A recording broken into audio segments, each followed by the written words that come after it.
Prince Harry now in Singapore, or on his way to Singapore at the time of recording this, one could help not think about how Harry openly stated in that recent media interview how he wouldn't mind living in Japan. And we told you exactly what his wife, the former cable TV actress Meghan Markle, thought about that plan, as you can imagine, a little bit like there with South Africa. This is fascinating to me because Prince Harry, as we know, has been allowed to keep his documentation regarding how he answered his immigration form into America private. Now, this is under the Biden administration. They claim that he's a private person, all the while he's possibly one of the most famous people in the world. So one might suggest, how is he a private person, yet other people are not? Now, as we know, if that presidency, as and when should I say that presidency changes, it could be very tricky times for the former royal known as Prince Harry, the Duke of Sussex. But it's not stopping there. You see, many people were simply advising him, as one can imagine, to just come clean and forward and say, this is what I filled in, maybe I didn't fill this in, I got an assistant to do it, etc. The longer he keeps it in the background, the more suspicious people become.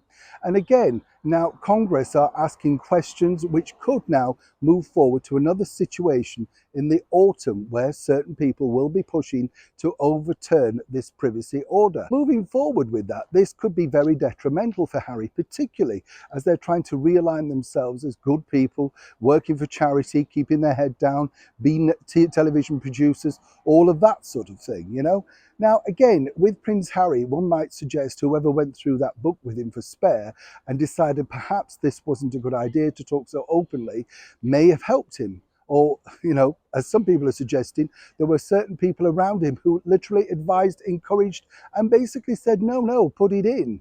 He did have his doubts, but apparently was encouraged to be very open, very revealing. At what cost? Now, whichever way this comes out, it plays very detrimentally towards the British monarchy over here, the British royal family, because either way, once again, if he has lied, then, you know, that will be exposed. If he's telling the truth, it still lingers on as to why and what was he hiding.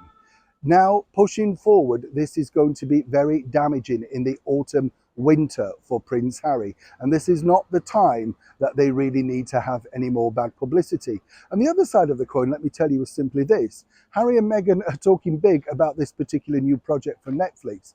They want it spun around as quickly as possible to be in their next season highlights. That means they're going to have to work incredibly hard. But as Harry's now bailed out for a few weeks in Germany, and Meghan, we're not quite sure exactly what she's doing, whether she's still digitally playing with social media or not, it doesn't look like they're cracking hard down on work. A lot of people are saying, but there's the actors and writers strike. There is, but they're not part of it. They could create something right now. Neil Sean, as ever, this is a developing story, and when I know more, you'll know more. Neil Sean in the very heart of London.